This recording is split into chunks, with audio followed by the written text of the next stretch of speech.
Thank you. I'd like to introduce our next speaker now, who's David Dayton from the University of Birmingham, who's going to talk to us about security event management and executive reporting.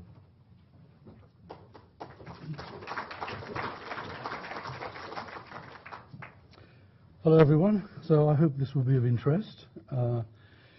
This is all about the what you do when something actually happens, when there's an event or incident. And as you'll see, in our case, it's very heavily based on ITIL service management. And we use an ITIL service management tool, which I'm sure many of you also use, ServiceNow. We find that very useful. So when something happens and somebody recognizes that there has been a security incident or event, they call the service desk generally. We make sure that we basically manage all incidents, whether they're technical failures, security incidents or anything else, through the same mechanism, through the same process. And there's a triage at the front of that decides whether it's security, whether it's technical, what team to assign it to, and so on. And so the reporting to senior management is essentially based on ServiceNow, on the number of security events, their type, and so on. We have in place service level agreements in the initial evaluation. If an event is deemed to be priority 1, then that has to be closed within 24 hours, and it usually is less than that.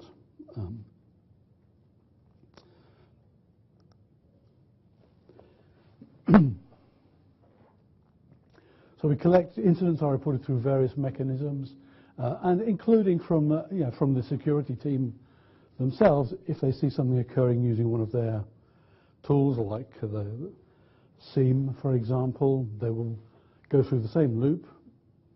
Where there's a web interface as well, and we're experimenting with a chatbot to be able to do some initial filtering. That's one area where we make use of student interns, and we're trying to do that quite a lot going forward, because we find them very keen. They're free to work. They're often available to work over the summer, and we found that. And they're very innovative as well.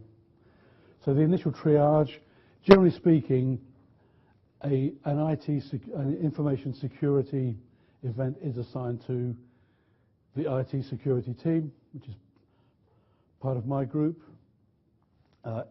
Each team has designated incident managers standing by on call, and they manage the incident through to completion.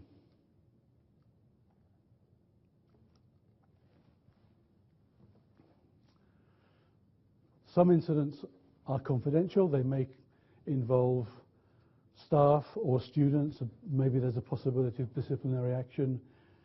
The ServiceNow system has a facility to have confidential groups that only a small number of people can have access to, and we use that when appropriate. Privacy breaches, and that will get worse under GDPR, as I'm sure you're all aware, they have to be reported very quickly to the ICO. In our case, the data protection officer is the director of legal services, and then we do a post-incident review after every important incident to see where we went wrong, what we could do better, and so it's a kind of variation on total quality management. It's all part of the ITIL approach.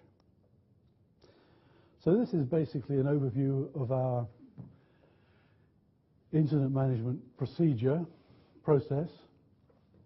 We're quite heavily reliant on ServiceNow. We use it not just for incident management and problem management, but also for change management whenever we do a new release. It all goes through ServiceNow, and ServiceNow knows who's involved in each request or each incident, and keeps them apprised by email. One of the advantages of that system is that it's very easy to interface to. So we're looking at interfacing all kinds of things automatically into ServiceNow. And that's quite a, I have to say that it does mean that we have 2 full-time ServiceNow developers in IT services. So one of the arguments that came up in a recent audit was the issue of prioritization. Now, when a security incident occurs, it may have high priority, and it's therefore up to us to take immediate action. Then we re-evaluate the risk, and usually, hopefully, the risk has been reduced considerably. So then the priority goes down, and this is common practice, but the auditors didn't like it. James, I'm looking at you. Initially, until we explained it more fully, and then through to incident closure, and we update the knowledge base. And the knowledge base is something that's available to everyone, including the service desk. And the idea is that they can answer simple queries by looking them up themselves in the knowledge base.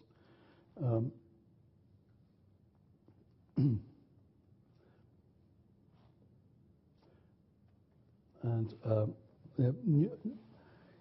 the emergence of new technology is important here.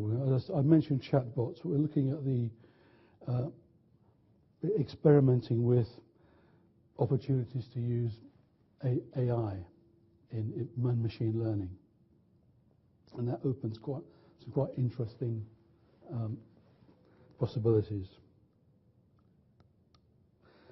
So, what metrics do we have? Well, we try to be proactive, and we do vulnerability scans of every new system that we install, or whenever there's a major change, or periodically. Firewall breaches. Obviously, these are discovered during in looking at the firewall logs. Percentage of staff completing awareness training. We use the UCISA online security awareness training, which we've installed into our VLE, and that keeps statistics for us of who's completed the course and when. I have to say the take-up is quite low, so I'm thinking back to the previous speaker, that ways of engaging with people more. This is mainly for staff. The number of accounts. We're in a situation where there are arriving and leaving cohorts of students, for example.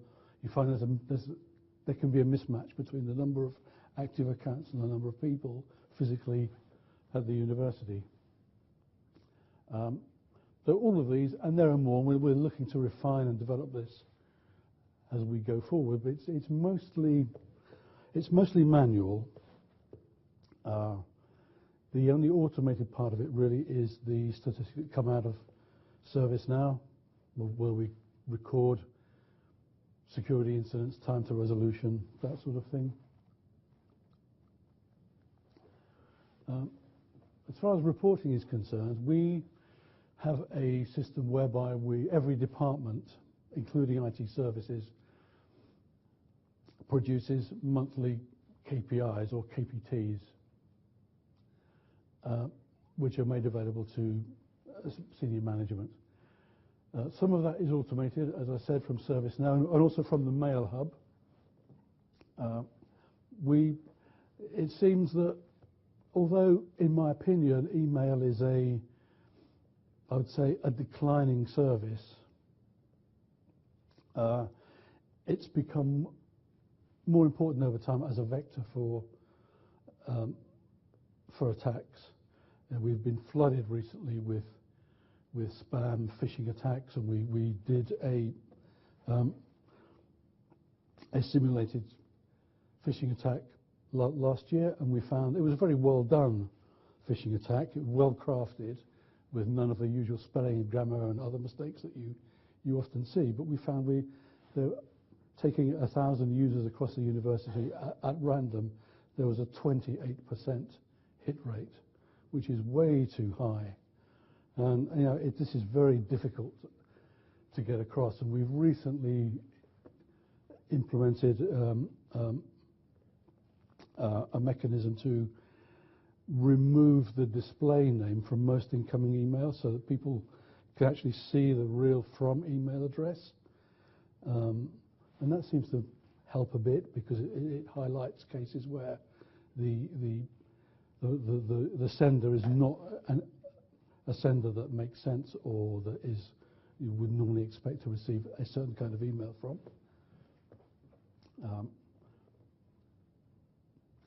Senior management are mainly interested, rather than we obviously give them the raw numbers and how many thousands of spam emails we receive every day and how many incidents we have, but they're really interested in trends, whether we're getting better or whether we're getting worse.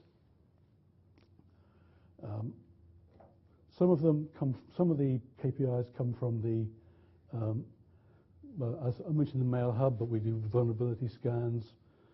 We have security to intrusion detection system, SIEM, and we provide all this. And I'm not an Excel maven, so I wasn't able to do it for this presentation, but it's actually presented very nicely in a graphic that is meaningful to the University Executive Board when they see it on a Monday morning. So I think what I would recommend is it doesn't have to be ITIL, by the way. There are other frameworks that can be used, but we use ITIL. A strong service management culture, and that means having people who are service managers and do this full time in your team, or at least in the IT services team. A service management application, and ServiceNow appears to be the market leader, but it's not the only one. It does have the advantage of being cloud-based, which means if everything else is compromised, it at least is available, even if everything is down at the university. Agree meaningful service level agreements, and have a proactive approach. Monitor continuously, try to predict what might happen, look at the intelligence reports, conduct audits at planned intervals. I'm not by nature an inclination an auditor, so I find this quite difficult, but we do this, and we're getting better at it as time goes on. Establish meaningful metrics, things that point to whether the situation is improving or worsening, and I'd say it's mitigated. One of the issues that I have is that it appears at the moment to be too good to be true, touch wood, and I probably shouldn't say this in public, but we appear to be in a reasonable place. We haven't had too many ransomware attacks, 4 over the last year that we know of. We appear to have adequate protection for denial of service attacks in place, but it could easily be that there are horrible things we just don't know about yet. So, and I suspect there might be something like that. And try and make it automatic, because as I said, currently it's mainly manual, but it really needs to be something that runs every month on a regular basis and just generates the numbers. Okay, I think that's it. You have some questions?